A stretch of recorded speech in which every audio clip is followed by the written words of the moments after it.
Assalamualaikum warahmatullahi wabarakatuh. Alhamdulillahirabbil alamin wa bihi nasta'in wa ala umuri dunya waddin. Wassalatu wassalamu ala asyrafil anbiya'i wal mursalin sayyidina wa habibina wa syafi'ina qurrata a'yunina sayyidina Muhammad sallallahu alaihi wasallam wa ala alihi washabbihi ajmain, amma ba'd. Nah, alhamdulillah saya diberikan kesempatan untuk melaksanakan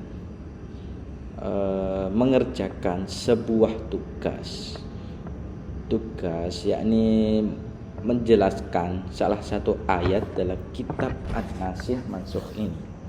Kitab Nasikh Mansukh. Nah, Nasikh Mansukh dalam Al-Quran Karim yang ditulis oleh Al-Qadi Abi Bakrin Muhammad bin Abdullah bin Muhammad Abdullah Ibnul Aziz Ma'arifiri Al-Maliki. Al-Fatihah untuk beliau. Al-Fatihah.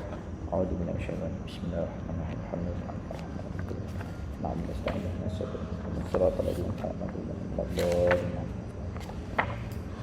Nah,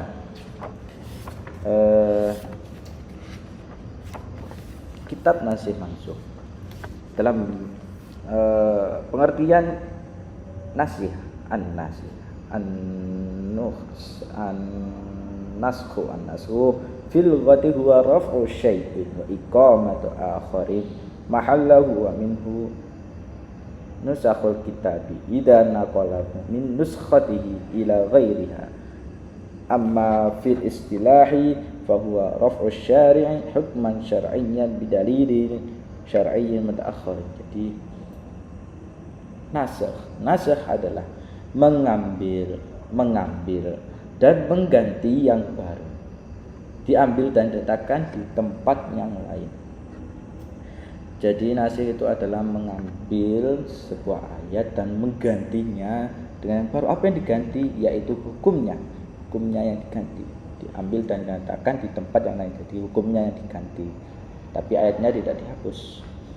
Nah, Nasikh Mansukh pertama,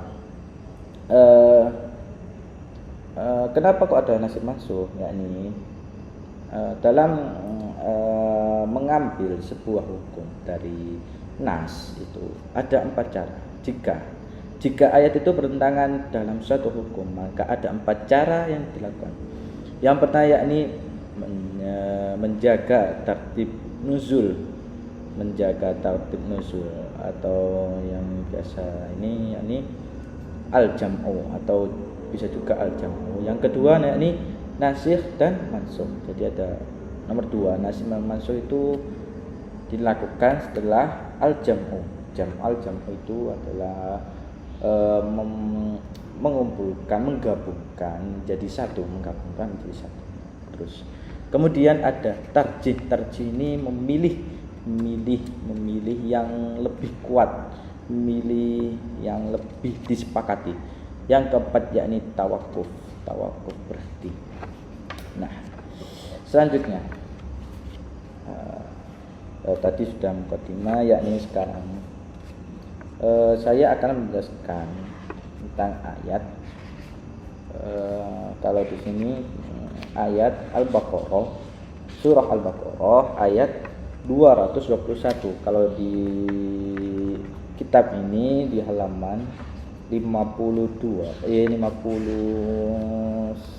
halaman 50. Nah, ini halaman 50, al-ayatu ar-rabi'atu wal 'ishruna, yakni ayat ke-24. Ayat ke-24. Nah, ayat ke-24 ini menjelaskan tentang pernikahan dengan wanita musyrik. Jadi menikah dengan wanita musyrik. Gimana sih wanita musyrik itu? Apakah wanita musyrik itu ahlul kitab, atau wanita musyrik itu menyembah berhala, atau wanita musyrik itu yang lainnya? Nah, maka di sini akan dijelaskan bagaimana nikah dengan musyrikah itu. Ayat ini itu dinasah, apa menasah, atau ayat ini itu tidak dinasah.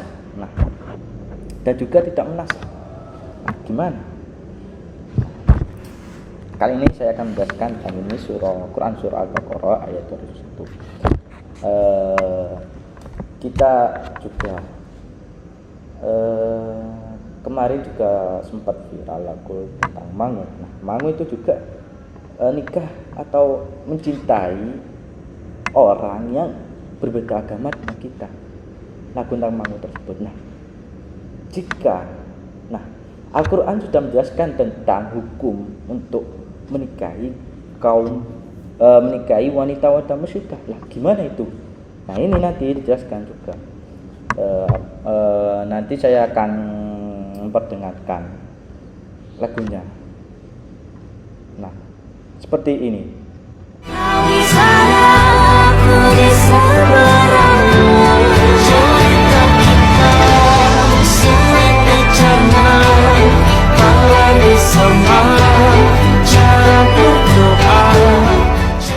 Lanjut.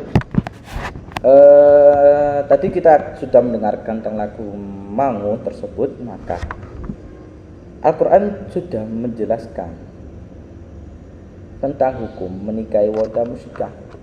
Ya, apakah boleh, apa tidak? Nah, sebelum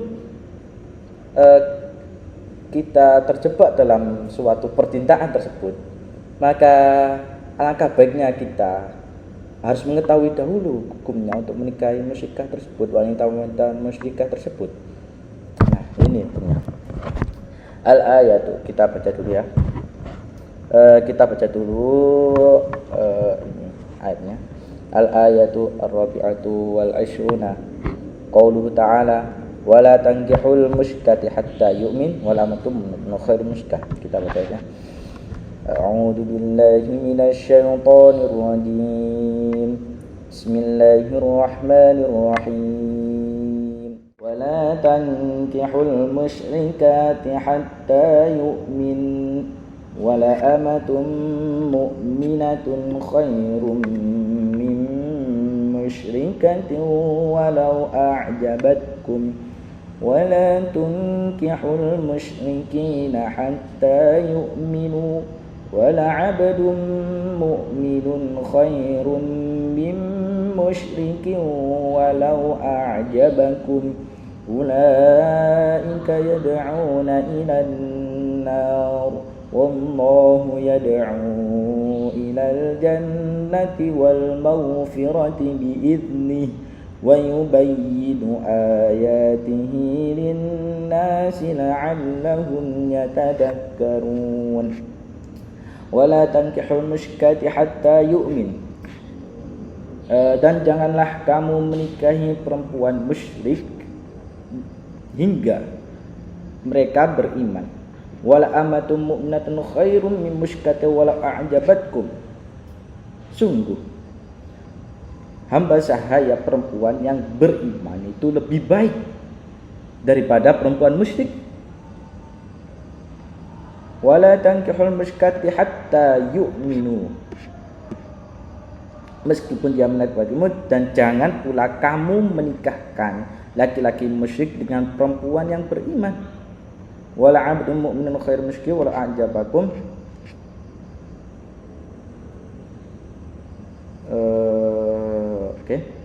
Sungguh hamba sahaya laki-laki yang beriman lebih baik daripada laki-laki musyrik meskipun dia menarik hatimu. Ulaika yad'una ilan nar. Mereka mengajak ke neraka. Wallahu yad'u ilal jannati wal maghfirati bi'idni. Sedangkan Allah mengajak ke surga dan ampunan dengan izinnya. Wa yubayyinu ayatihi lin-nasi la'allahum yatadakkarun. Allah menerangkan ayat-ayatnya kepada manusia agar mereka mengambil pelajaran. Nah, kemudian al-ayatu ar-rabi'atu wal 'ishruna ayat ke-24 dalam Quran surah Al-Baqarah ini tentang masuk kita lanjutkan. Dikru ahli tafsiri fiha salah satu aqwalin. Di sini menjelaskan beberapa penafsiran, yakni terdapat 3 pendapat yang menjelaskan tentang penafsiran ayat ini. Yang pertama yakni al-awwalu annaha mansukhatun biqaulihi ta'ala. Wal muhsanatu minal ladzina utul kitaba min qablikum. Surah Al-Maidah ayat 5. Ruya an Ibnu Abbas wa ghairihi wa azi ila Malikin. Nah, pendapat pertama yakni ayat ini sudah dinasah dengan ayat wal muhsanatu minal ladzina utul kitaba min qablikum, yang artinya dan dihalalkan menikahi wanita-wanita yang terhormat, wal muhsanatu wanita terhormat minal ladzina utul kitab, dari ahli kitab, orang-orang yang diberi kitab, min qablikum, dari sebelum kamu.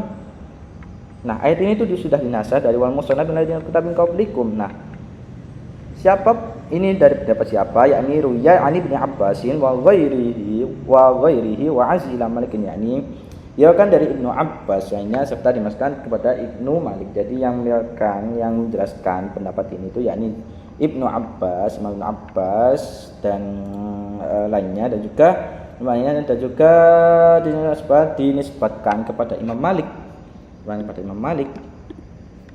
Nah, Al-Thani, lanjut pendapat yang kedua, Al-Thani innaha nasikhatun la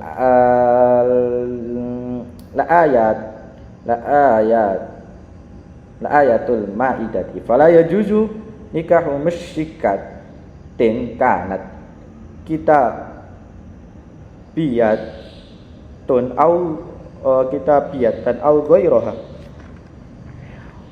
yakni wa yu'azzi hadzal qaul ila ibni Umar faman hadithul Laitsi Ibnu Sa'id an Nafi'in an Ibnu Umar annahu sa'ala an nikahil muslimi al-yahudiyyati wan nasraniyati. Nah, qala haramallahu al-musyrikati al-mu'minina. Jadi yang kedua, pendapat yang kedua yakni ayat ini itu malah menasah ayat yang Maidah tadi, yang menasah ayat wal muhsanat minal ladzina utul kitab. Nah, ayat wa tankihul musyrikati hatta pun menasah ayat wal muhsanat minal ladzina utul kitab. Kenapa kok begitu? Karena sehingga ayat ini tuh menjelaskan bahwa tidak boleh menikahi ahli kitab, menikahi wanita musyrik meskipun dari ahli kitab itu tidak boleh. Nah, pendapat ini itu dinisbatkan kepada Ibnu Umar. Terus kemudian juga ini diakan dari Al-Laits bin Sa'ad, dari Nafi', dari Ibnu Umar. Nah, ini itu ceritanya itu hadis ini itu dari Al-Laits Ibnu Sa'id dari Nafi' dari Ibnu Umar. Nah, ini periwayatannya. Ketika itu Ibnu Umar itu ditanya an nikahil muslim, dari nikah seorang muslim kepada wanita Yahudi dan Nasrani. Kemudian dia menjawab, haramallahu al-musyrikati 'alal mu'minina. Allah telah mengharamkan menikahi wanita-wanita musyrik. Allah telah mengharamkan wanita musyrik atas orang-orang mukmin. Kemudian dia melanjutkan wala a'rafu syirkan a'dhamu man antaku lah al-mar'atu rabbuha Aisyah au abdun min Ubaidillah. Nah, min Ubaidillah. Jadi wala a'rafu, dan aku tidak mengetahui kesyirikan yang lebih besar, syirkan a'dham, kesyirikan yang lebih besar min antakulah, maksudnya bukan man ya, jadi kesalahan, jadi saya ganti min antakula al-mar'atu, dari perkataan seorang perempuan, wanita, ya perempuan. Apa perkataan seorang wanita tersebut, yakni Rabbuha Isa au abdun min abdillahi, yakni Tuhannya adalah Isa atau seorang hamba dari hamba-hamba Allah. Nah, jadi alasan kenapa Ibnu Umar yakni kepada Ibnu Umar kenapa kok ayat ini menasakh wal musannati, karena Ibnu Umar itu ketika ditanya oleh seorang, kemudian dia menjawab bahwa Allah telah mengharamkan wanita-wanita musyrik itu dinikahkan kepada laki-laki yang mukmin. Nah, kemudian beliau menjelaskan kembali bahwa beliau tidak mengetahui kesyirikan yang lebih besar daripada perkataan seorang wanita tadi, yakni Tuhannya adalah Nabi Isa atau hamba dari hamba-hambanya Allah. Nah, itu jadi yang pertama tadi ayat itu dinasah dengan surah Al-Maidah ayat 5, wal musannatu minal ladina kitab. Kemudian wala tankil musyrikat hatta minu, ternyata juga malah menasah ayat surah Al-Maidah 5 tadi, yakni wal musannatu minal ladina utul kitab min qablikum. Nah, lanjut at-talitu annal ayata muhakkamatun yuradu biha nisa'u ghairu ahli kitabi. Nah,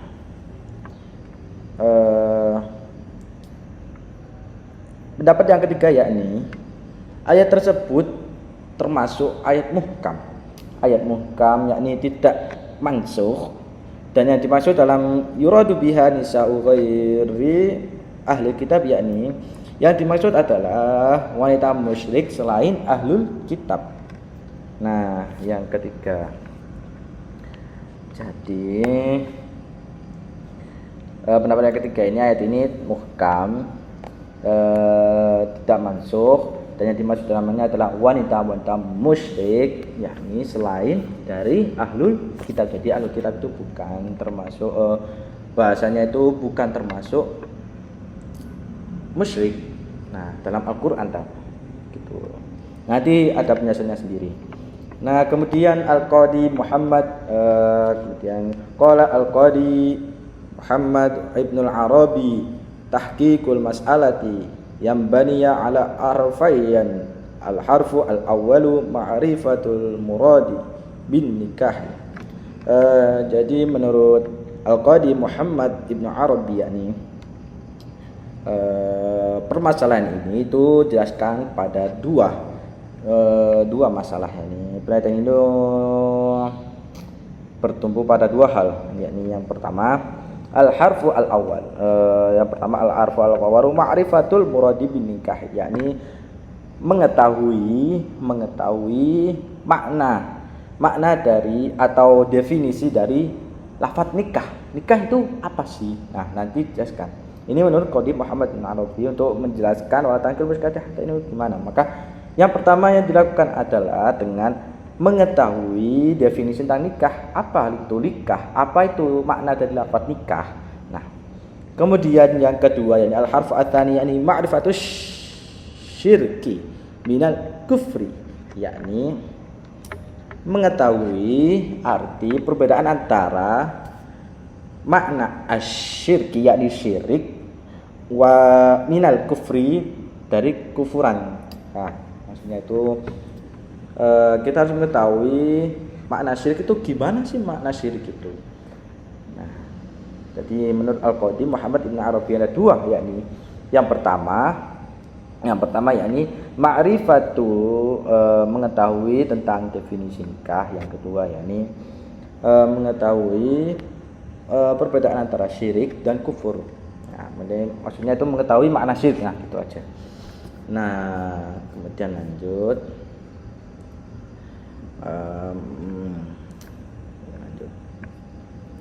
Fa amma ma'rifatul harfi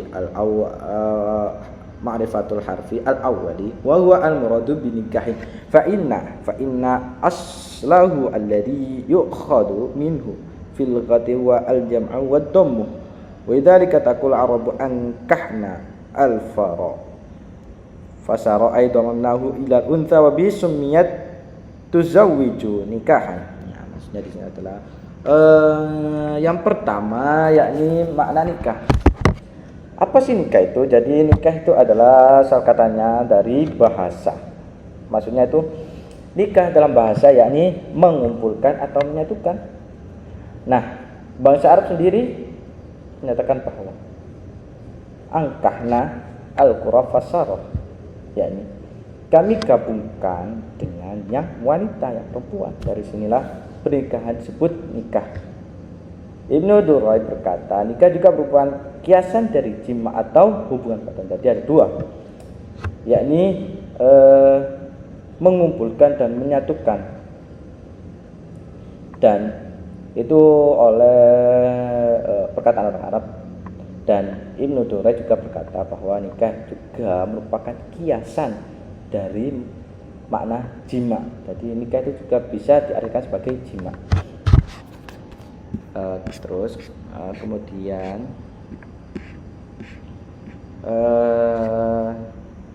saya tidak akan membacanya, tapi saya akan menjelaskan langsung.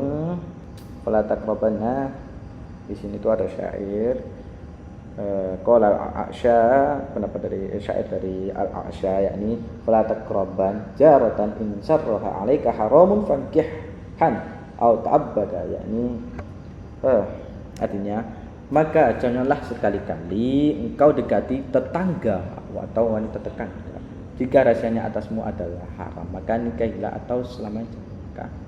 Maksudnya di sini adalah nikah menjadi kiasan dari lafaz jima. Sedangkan ungkapan yang kedua ini alaika haramun fankihan au ta'abbada, yakni maksudnya adalah akad pernikahan. Jadi nikah itu dua maknanya. Yang pertama dari syair ini ya, fala taqraban najaratan, ini syarah, maksudnya adalah jima.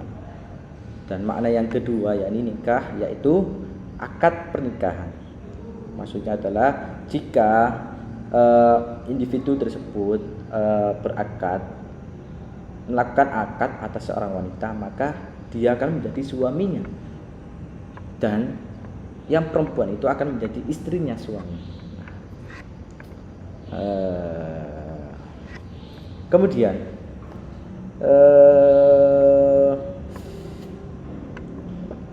mana ya? Kemudian dikatakan juga lafaz nakih itu orang yang menikah adalah orang yang sudah melakukan sampai kepada akad pernikahan tersebut. Nakih adalah orang yang sudah melakukan akad nikah. Nah, nakih itu namanya. Imam Az-Zajjaj dan Qurtubi di sini ya. Saya nggak tahu juga. Az-Zajjaj dan Qurtubi berkata, setiap kata nikah dalam kitab Allah ini ya. Kullu nikahin fi kitabillahi tuzawwiju wa hada mumkinu 'inda tatabbu'i illa annahu la yufidu fi maksud dinan syai'an fa innahu in kana lam yarid fi kitabillahi faqad warada fi hadithi. Jadi fi maksud dinan syai'an. Nah, mudah sekali. Jadi tiap kata nikah dalam kitab Allah itu bermakna pernikahan atau akad musik. Jadi menurut Imam Az-Zahiri dan Qurtubi itu dalam Al-Quran itu setiap ada lafaz nikah itu berarti akad pernikahan, yakni akad yang resmi.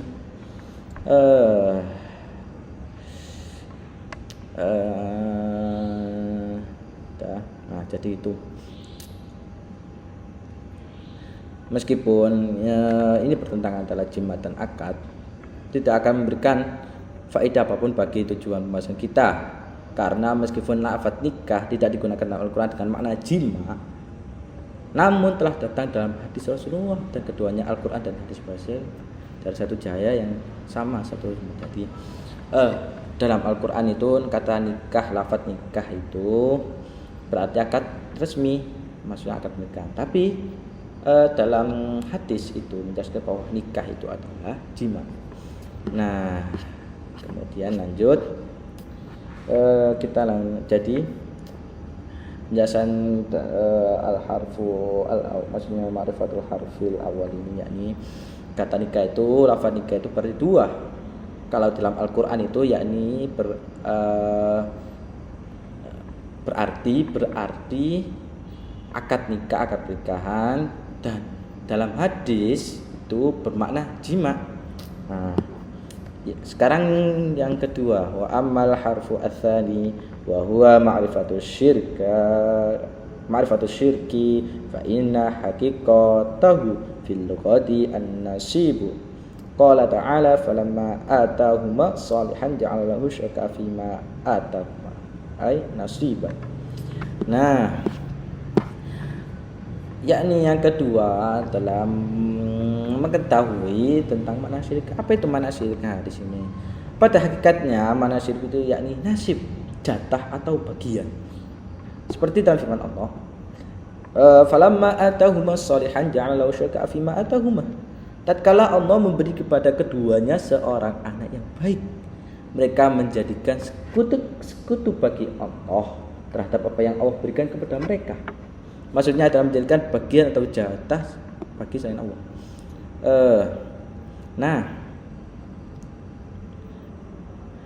Sebagian ahli bahasa itu keliru dalam makna lafaz asyirka ini, yakni dengan syirka, yakni kemitraan. Maksudnya itu mencampurkan antara dua sekutu. Nah, ada pula yang berkata syirka adalah kesamaan dua bagian, padahal tidak ada satupun dari definisi itu yang merupakan hakikat lafaz. Nah, sebenarnya bahwa lafaz asyirka itu maksudnya itu pencampurannya dua bagian atau kesamaan. Itu hakikatnya itu karena akibat tadi berkumpulnya dua bagian. Maksudnya itu jika bisa jadi dua bagian ini bisa sama atau juga bisa jadi berbeda, namun keduanya itu bisa dinamai dengan asyirka. Istirok maksudnya itu istirok, yakni ishtirok, yakni persekutuan. Ini hal ini pasti dan tidak bisa ditolak. Jadi ada dua syirka itu maksudnya berkumpulnya dua bagian ini bisa sama, persekutuannya itu bisa sama dan juga bisa berbeda. Dalam hadis juga disebutkan bahwa sesungguhnya aku tidak menerima amal yang dipersekutukan bersamaku selain aku. Maksudnya Allah, aku adalah zat yang paling tidak butuh dari segala sesuatu. Tidak butuh dari segala sekutu.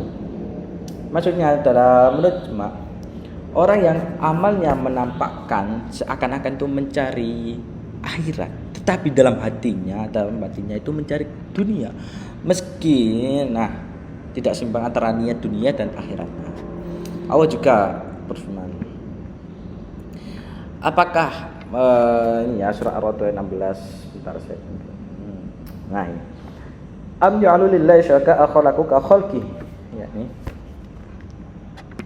apakah mereka menjadikan bagi Allah sekutu-sekutu yang menciptakan seperti ciptaannya? Mereka menjadikan Allah itu menjadikan sekutu karena menganggap ada kesetaraan dalam penciptaan. Maksudnya itu mereka itu menyamakan hal lain itu kepada Allah. Begitu. Padahal itu juga mereka bukan dalam seluruh sifat Allah. Jadi Allah itu berbeda dalam sekutu yang lain. Gitu. Mereka itu malah menyamakan antara hal lain kepada Allah.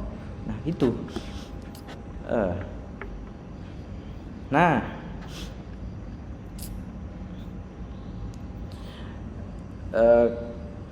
Tadi kan sudah dijelaskan antara nikah dan syirik. Nikah tadi apa? Akad nikah. Kemudian jima. Yang kedua syirik. Syirik itu adalah apa? Syirik adalah menyamakan dua bagian dua jagat ini, menyamakan, tapi juga bisa berbeda. Gitu. Nah, kemudian maka kita akan melihat makna ini wala tankihul musyrikati hatta yu'min itu gimana? Wala tankihul musyrikati hatta, dan janganlah kalian menikahi wanita musyrik. Nah, lafaz ini umum yang mencakup segala bentuk nikah dalam bentuk apapun dan penggunanya. Lafaz wala tankihul musyrikati adalah lafaz umum al-ammu fi kulli nikahin ala ay wajhi tasarrufa itlaquhu. Sawa'un qulna anna lafdhu al-wahida yahmilu ala ma'nayaini mukhtalafaini wa 'ala al-haqiqati wal majazi wa kullu mukhtalifin wa mutafakkin aw lam nakul dzalika li anna qad bayyana fi usul fiqh. Nah, anna al-'am yatanawalu al-haqiqatu wal haqiqata wal majaza wa kullu mukhalifin wa mutafakkin annahu laisa fi kulli dzalika tatafin wa innama fi ijtima'id dawati fa amal ma'ani tujtama'u tahta al-alfadi fala tadadu fihi. Nah, lafaz wala tankihul musyrikati ini lafaz umum yang mencakup segala bentuk nikah dalam bentuk apapun penggunaannya, baik kita katakan bahwa satu lafaz bisa memuat dua makna yang berbeda, yakni hakiki dan majazi. Berbeda atau sama atau tidak kita katakan demikian. Sebab dalam usul fikih telah dijelaskan bahwa lafaz umum bisa mencakup makna hakiki dan majazi, berbeda atau sama. Karena tidak ada koneksi di situ, yang ada hanya koneksi dalam zat benda, bukan dalam makna. Mana itu dapat terkumpul dalam satu lafaz tanpa pertentangan. Terkumpul dalam satu lafaz tanpa pertentangan.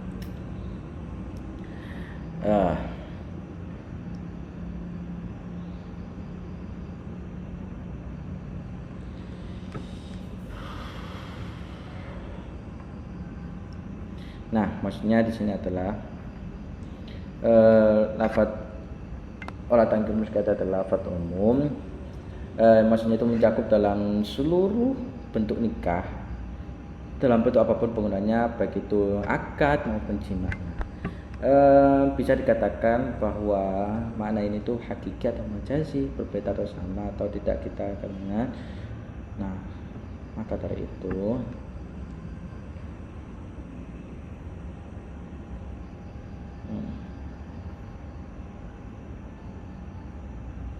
nah, maksudnya itu kita bisa melihat tankihul musyrikati itu dalam zat atau maknanya kita melihat dalam dua itu saja.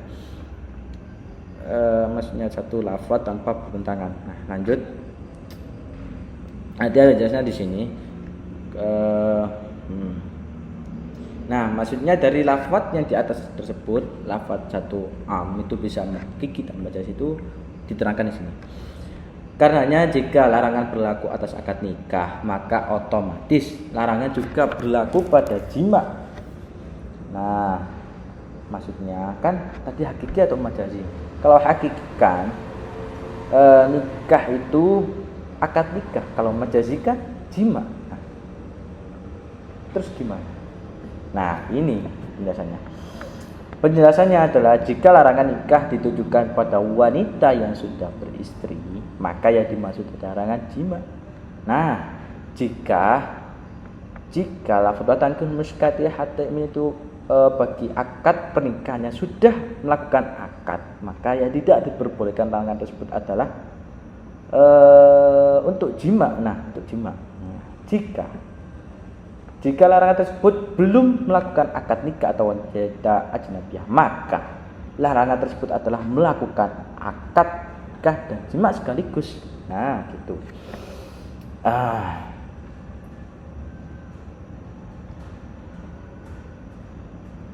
Nah, kan kalau jima' kan karena terjadi akad. Nah, kalau jima' itu terjadi tanpa akad karena sebab lain, maka di sini pembahasannya itu pada ayat ini.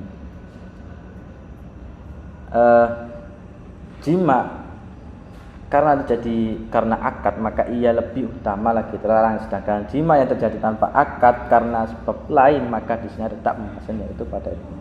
Maksudnya itu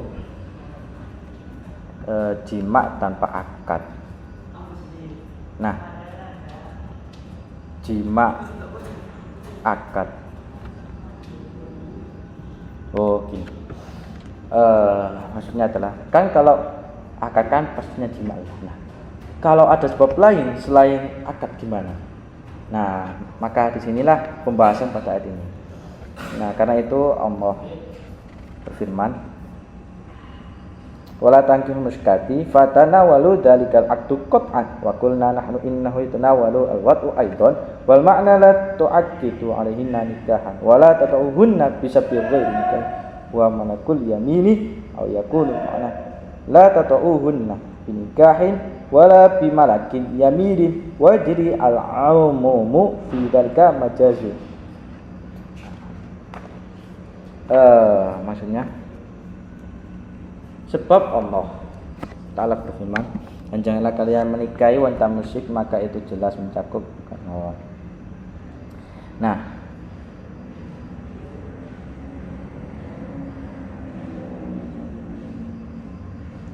maksudnya itu maka lafaz ini tuh juga mencakup akad nikah dan juga mencakup jima. Nah, makanya tidak boleh mengadakan akad nikah dengan mereka, yakni wanita musyrik, dan juga selain sebab untuk nikah. Apa itu selain sebab untuk nikah? Nah, maksudnya itu adalah dengan menggauli mereka, yakni menggauli milkul yamin. Maksudnya itu budak, yakni milkul yamin itu budak. Nah, seperti budak, melainkan sebab akad nikah yakni menggauli budak. Nah, itu juga tidak boleh menggauli budak yang musyrikah. Kecuali dalam hadis Nabi, yakni ada kekhususan dalam menggauli budak musyrikah ini, yakni hadis Nabi al-watu fi kulli sabyin hasala ma'al arabi wa hum ibadatu awthani yusyrikuna billahi wa yad'una ma'ahu ila ma'ahu ilahan ghairuhu hasbuman akhbaru Allahu Ta'ala. Maksudnya di sini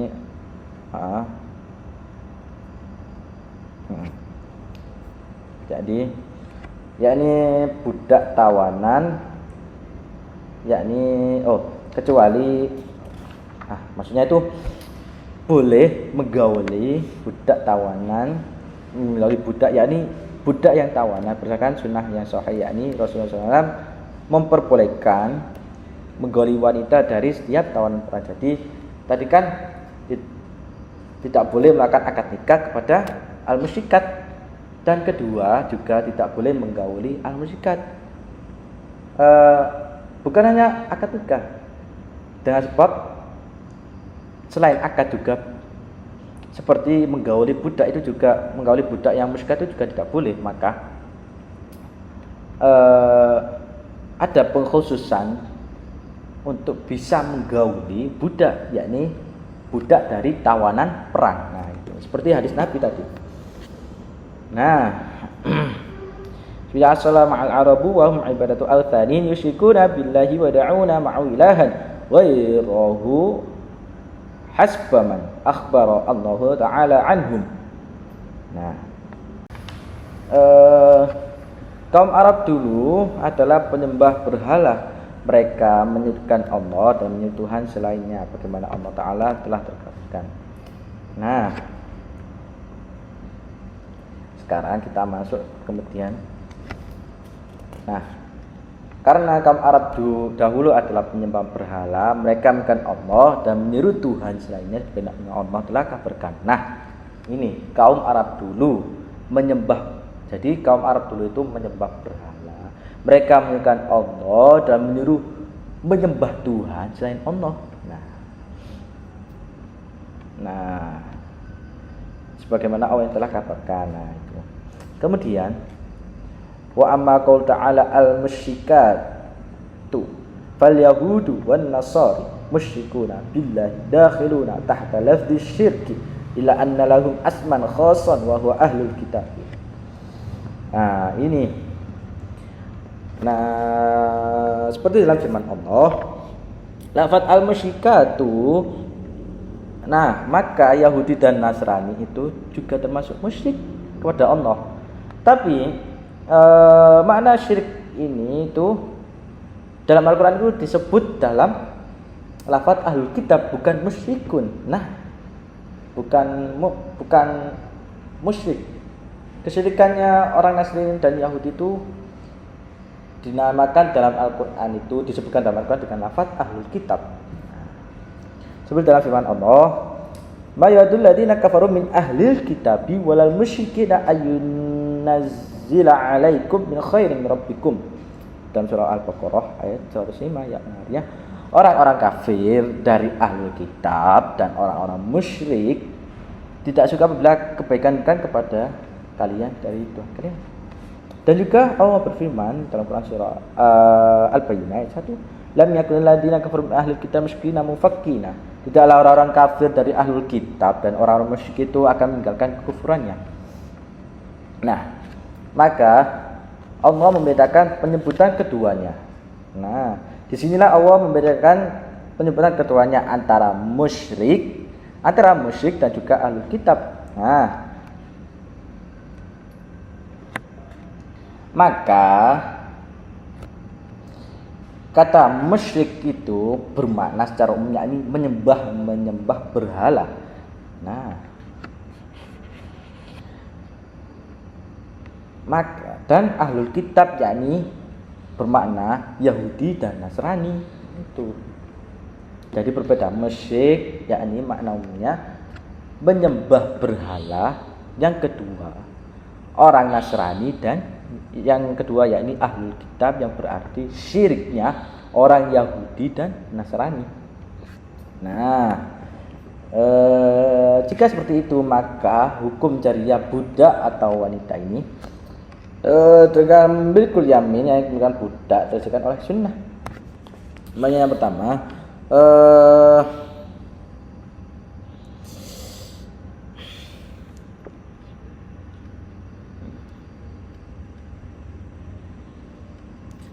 lafaz musyrikah bersifat umum mencakup semua jenis, kemudian dikhususkan dalam masalah kebolehan hubungan badan. Maksudnya yakni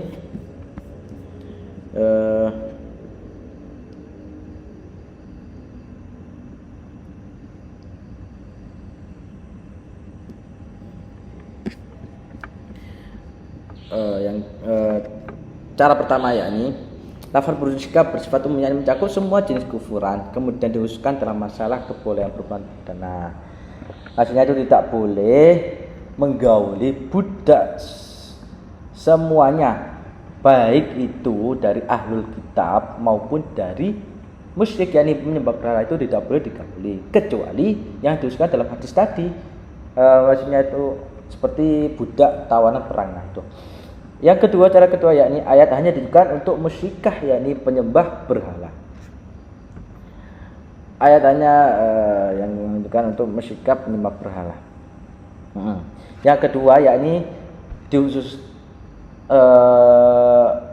musyrikah yakni itu budak musyrikat yakni dikhususkan untuk penyembah berhala. Jadi yang pertama tadi semuanya jenis musyrikah, baik itu dari ahlul kitab maupun dari musyrikin yang menyembah berhala, itu tidak boleh gauli. Budak yang musyrikah dan ahlul kitab tidak boleh gauli kecuali yang dikhususkan dalam hadis Nabi tadi yakni budak tawanan perang. Nah, yang kedua ayat hanya ditujukan untuk musyrikat menyembah berhala. Jadi ayat ini hanya khusus untuk musyrikat yang menyembah. Jadi menggauli ahlul kitab itu boleh. Kemudian nah, diperinci oleh Allah dalam surah Al-Maidah yakni wal musanatu minal ladina utul kitaba min qabl wal musanatu minal mu'minati wal musanatu minal ladina utul kitaba min qabl. Oh ya, yang tadi fi'lat tariqati al-ula yakunu lafdhu 'aman yatanawwalu jami'i min asnafil kufri wa takhussu jawa'i bimalikil yamin as-sunnatu hasab bima au-dohnahu. Ya, maksudnya tadi itu semuanya itu bersifat umum, jadi baik itu musyrikat dan ahli kitab itu tidak boleh gauli budaknya kecuali budak dari tawanan perang. Nah, Yang kedua yakni wa 'alal qawli tsani takunu al-ayata mahmulatu ala arfis syar'i wa hum ibadatul awthani wa qad abana Allah tafsila dalika fi surat al-maidah faqala ta'ala. Nah, yang kedua yakni wal musallat lil mu'minat wal muslimin ladina kitab min qablikum. Yakni dihalalkan bagi kalian menikahi wanita-wanita yang terjaga kehormatannya dari kalangan yang beriman. Pertama, dari kalangan beriman dulu. Yang kedua, muslimin ladina utul kitab min qablikum, yakni menjaga kehormatan dari kalangan ahli kitab sebelum kalian.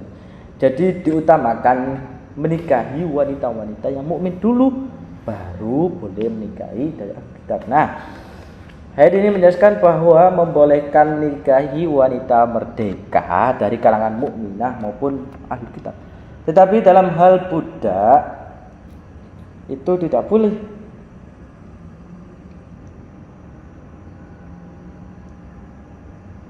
Nah, seperti jadi menikahi musyarat wanita yang terjaga dari mukmin atau dari ahli kitab itu dibolehkan, tapi diutamakan menikahi yang mukmin daripada yang ahlul kitab. Nah, ahlul kitab yang apa? Yang tadi, yang Nasrani dan Yahudi boleh. Tetapi untuk menikahi, menggauli budak,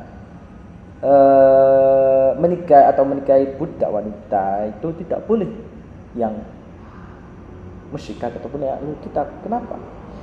Nah, ayat ini melanjutkan seperti wa man lam yastati minkum tawlan ay yankihal musanatin minati fa mimma malakat aymanukum min fatatikum minat, yakni barang siapa di antara kalian tidak mampu menikahi wanita merdeka yang beriman, maka boleh menikahi budak wanita mukmin yang kalian miliki. Nah, maksudnya adalah boleh menikahi al musannat, yakni orang wanita-wanita yang terjaga dari kalangan mukmin. Mukmin dulu yang diutamakan. Kedua, yakni dari ahlul kitab. Jadi boleh menikahi dari mukmin dan juga kitab. Nah, yang kedua ini tidak boleh jika kalian tidak mampu untuk menikahi wanita merdeka, maka dibolehkan menikahi budak yang mukmin. Jadi tidak boleh menikahi budak yang musyrikat, tidak boleh. Jadi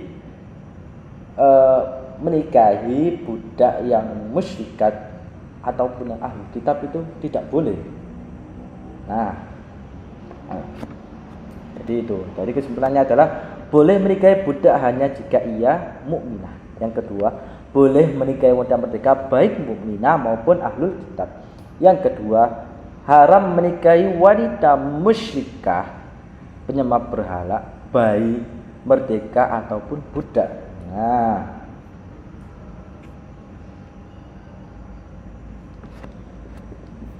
tuh.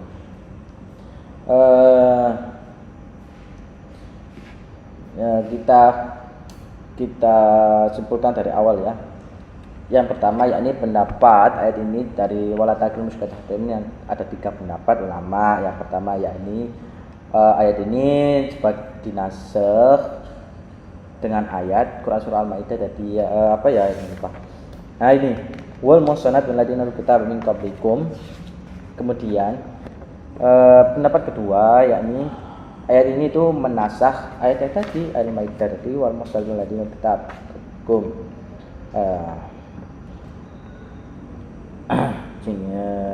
Maksudnya itu yang pertama, jadi dinasakh berarti boleh menikahi wanita ahli kitab sama karena dinasakh oleh ayat wal muhsanat min ladina kitab. Yang kedua, ayat ini menasakh wal muhsanat min ladina kitab, jadi tidak boleh menikahi kaum musyrikah yang berupa berhala maupun ahli kitab tidak boleh menikahi. Nah, yang ketiga ini rajih tak kuat, yakni tetap berlaku menjadi ayat muhkam, yakni yang dimaksud dalam musyrikah wanita berhala. Jadi ahlul kitab itu tidak termasuk tidak termasuk al-musyrikat karena ada ayat yang membolehkan itu wal musnatul ladina kitab. Jadi itu milih yang terkuat dari wal musnatul ladina kitab itu menjadi ayat yang terkuat daripada ayat wala tankul musyrikat. Nah, yang sekarang makna nikah. Nikah adalah dua tadi, yakni akad nikah dan jima. Nah,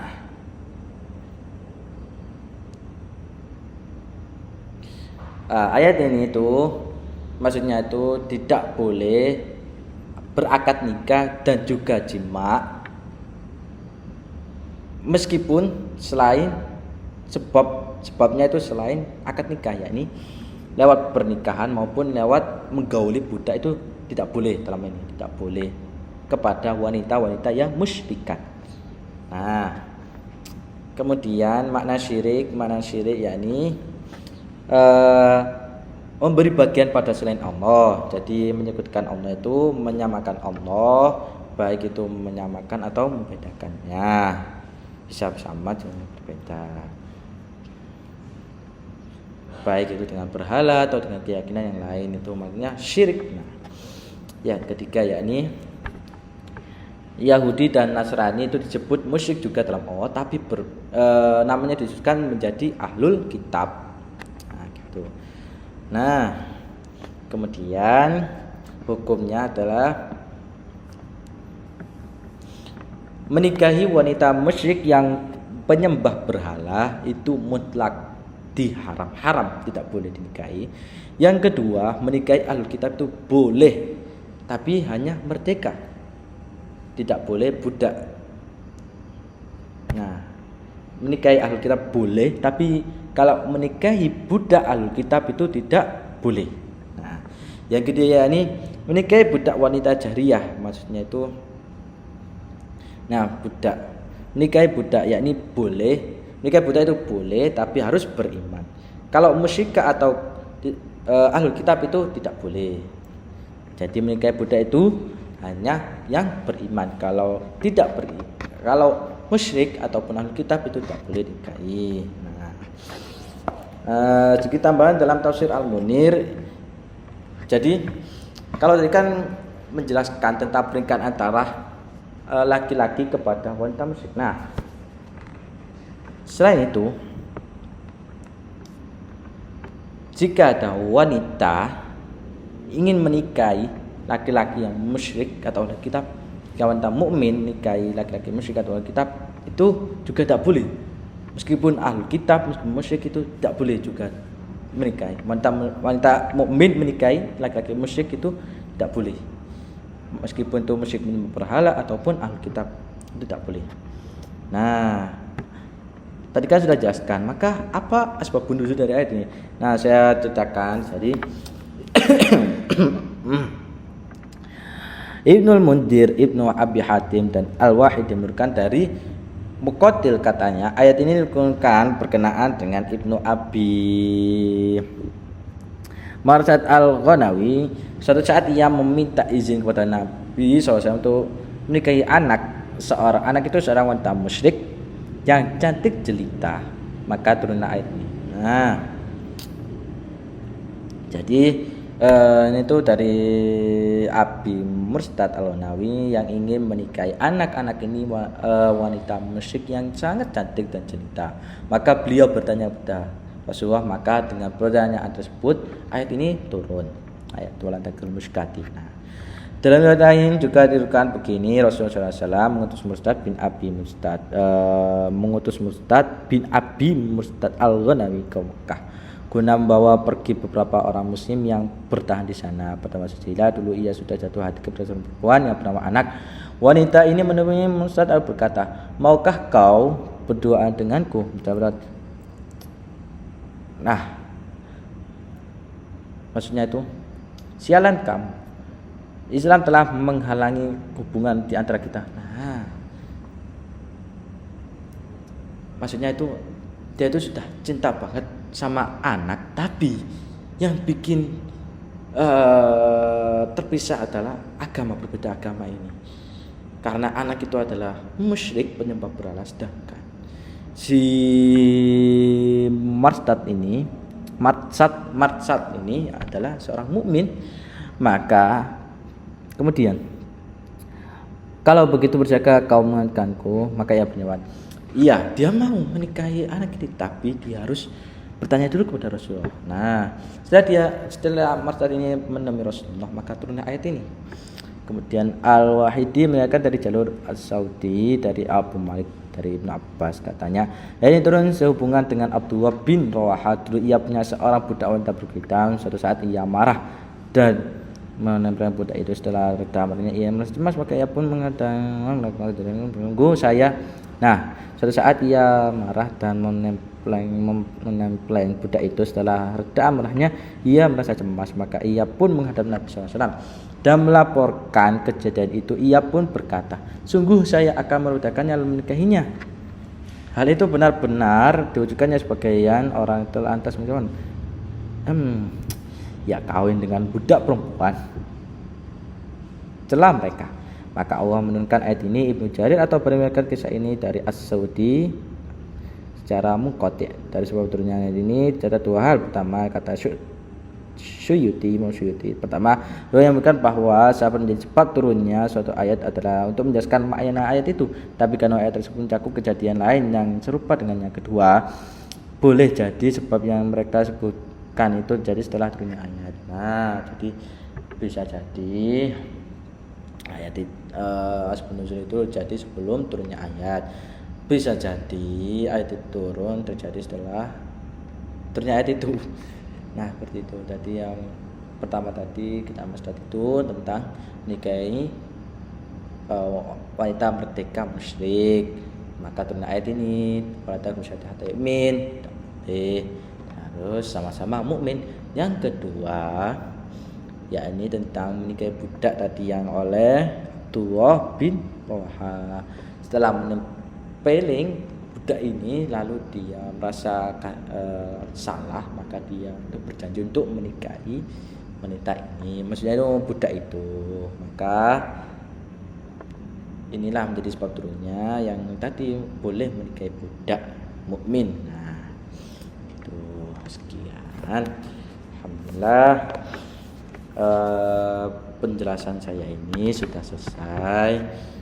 Dan semoga bermanfaat dan bisa menjadi info atau berita atau kabar kepada kalian semua tentang hukum-hukum untuk menikahi kaum musyrikat. Jadi menikahi yang berbeda agama. Apa boleh tahu? Tadi saya jelaskan bahwa menikahi kaum musyrikat yang merdeka, yang musyrikin, yang musyrikat itu tidak boleh. Ini penyebab tak boleh, tapi menikahi wanita merdeka yang ahli kitab boleh. Kalau menikahi wanita budak itu boleh asalkan mukmin, tapi kalau musyrikat atau ahlul kitab itu tidak boleh. Nah, gitu. Begitupun sebaliknya, jika wanita mukmin menikah dengan laki-laki yang musyrik ataupun ahlul kitab itu juga tidak boleh. Jadi antara laki-laki dan perempuan itu harus mukmin. Tuh. Sekian, semoga bermanfaat. Mohon maaf apabila penjelasan ini kurang atau saya yang kurang paham untuk menjelaskan atau Anda tidak paham atas penjelasan saya, maka mohon maaf yang sebesar-besarnya. Sekian. Jika ada kesalahan itu berasal dari saya, jika ada benar itu berasal dari Allah Subhanahu wa taala. Ihdinas siratal mustaqim, wabillahi taufiq wal hidayah. Assalamualaikum warahmatullahi wabarakatuh. Wallahu a'lam bissawab. Al-Fatihah. Assalamualaikum warahmatullahi wabarakatuh.